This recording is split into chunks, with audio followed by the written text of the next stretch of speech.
अस्सलाम वालेकुम जी। मेरा नाम है आसिफ नवाज और आप देख रहे हैं आपका अपना प्यारा YouTube channel I am teacher 33। आप हमारे चैनल को अपने यूट्यूब के सर्च बार पर जाके @IMTeacher33 लिखकर भी सर्च कर सकते हैं।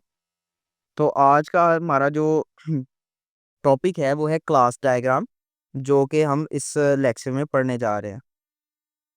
अभी जो हमारे पास क्लास डायग्राम है वो क्या होती है, ठीक है। पीछे हमने लेक्चर्स पढ़े हैं जिसमें हमने यूज केस डायग्राम की थी। तो क्लास डायग्राम कहता है a class diagram is a fundamental static structure diagram in UML।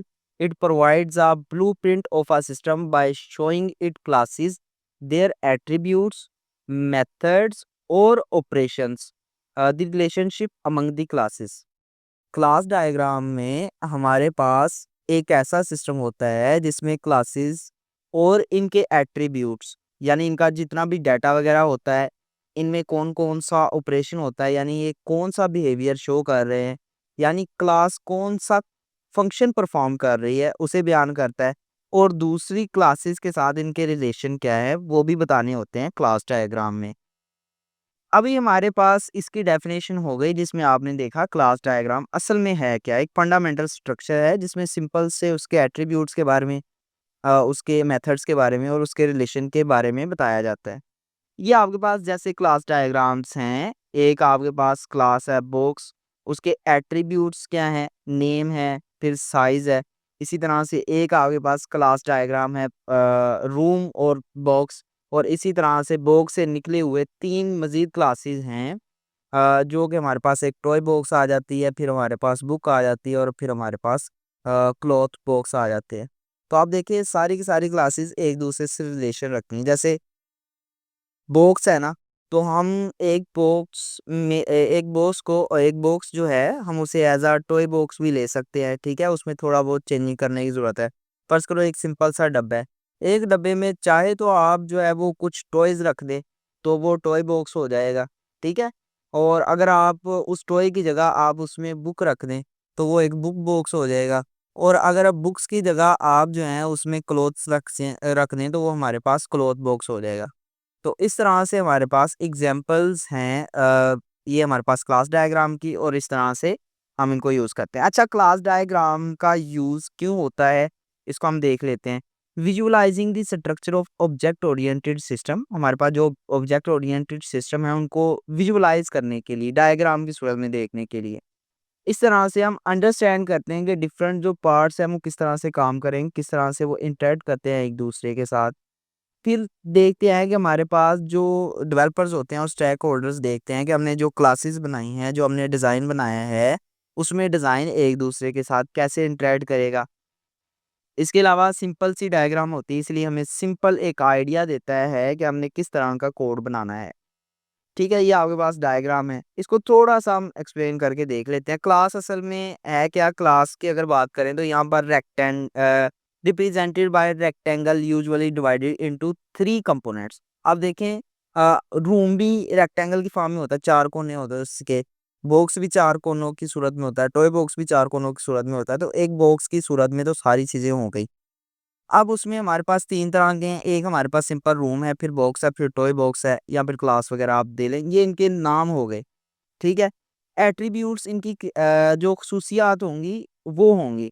जैसे कि हमारे पास इसमें टॉय बॉक्स में जो है वो टॉयज पाए जाते हैं, ठीक है। रूम में आप कोई इंसान वगैरह बैठ सकते हो उसमें जाके। इसी तरह से कपड़े के जो बॉक्स है, यानी क्लॉथ बॉक्स है, उसमें कपड़े रखे जाते हैं। और इसके अलावा उसका कोई ना कोई नेम है, वो उसे नोटेशन कह सकते हैं। खैर इसको छोड़ दें, आप एट्रीब्यूट को याद रखें। की कंपोनेंट्स क्या हैं, माइनस साइन जो है वो शो कराएगा प्राइवेट विजिबिलिटी को, ठीक है। जो कि सिर्फ और सिर्फ क्लास के अंदर ही रह सकती है। अच्छा, प्राइवेट विजिबिलिटी से मुराद क्या हो सकता है। कुछ ऐसे एट्रीब्यूट्स होते हैं, जैसे आपने देखा था कि हमारे पास एक क्लास थी बॉक्स, उसमें से हमारे पास 3 जो है वो क्लासेस निकली, या 3 इंस्टेंस निकले, या फिर आप कह सकते हैं 3 क्लासेस ने इनसे इनहेरिटेंस ली। एक हमारे पास टॉय बॉक्स थी, और एक हमारे पास जो है वो क्लॉथ बॉक्स थी, और एक हमारे पास दूसरी थी बुक का जो बॉक्स था वो था। अब कुछ इसके एट्रीब्यूट्स होंगे जो इन तीनों से वो क्या करना चाहता है, प्राइवेट रखना चाहता है। तो वो हमारे पास प्राइवेट होंगे, उनको हम माइनस से शो करेंगे। और जो इसमें जाना चाहते हैं वो इसी में जाएंगे। लाइक एक एक बंदे की मिसाल ले लेना, एक फादर है, ठीक है। तो फादर की कुछ खसूसियात या बहुत सारी खसूसियात उसकी औलाद में जाती हैं, ठीक है। उसकी औलादें दो भी हो सकती है, तीन भी बच्चे हो सकते हैं। उनमें जो है ना वो उसकी कुछ खसूसियात जाती हैं इनहेरिटेंस के तौर पर। लेकिन कुछ फादर के जो प्राइवेट खसूसियात होती है, जैसे फादर का अपना नाम होता है, ठीक है, वो जुड़ तो जाता है। इसके अलावा और भी कई खसूसियात होती हैं जो फादर की एज अ प्राइवेट होती हैं, वो बच्चों में नहीं आती। लाइक फर्ज करें, कुछ बच्चे हो सकते हैं उनकी उनकी इनहेरिटेंस तो ठीक है, लेकिन हो सकता है फादर की दाढ़ी हो, उन्हें दाढ़ी ही ना आती हो। तो इस तरह से भी हो सकता है, कई तरह के मामलात हैं, ठीक है। तो कुछ एट्रीब्यूट जो कि प्राइवेट होते हैं, वो उनको माइनस से शो किया जाता है ताकि वो दूसरे उसका जो इंस्टेंस है उसमें ना जाए। मेथड ऑपरेशन जो भी काम करते हैं वो ऑपरेशंस होते हैं। जैसे बॉक्स की मिसाल ले लें, तो बॉक्स हमारे पास ओपन भी होता है और क्लोज भी होता है। और ये तो हमारे पास जो है वो पब्लिक होगा, क्योंकि जो बॉक्स है, अगर रूम की बात करें तो उसमें भी दरवाज़ा ओपन होगा तो कोई बंदा अंदर जाएगा। इसी तरह से हमारे पास बॉक्स के आगे जो टॉय बॉक्स आ रहा था, या फिर हमारे पास क्लॉथ का बॉक्स आ रहा था, या फिर हमारे पास जो बुक्स का बॉक्स आ रहा था, उन दोनों को ओपन भी होना पड़ता है, तीनों को चारों को ओपन भी होना पड़ता है और क्लोज भी होना पड़ता है।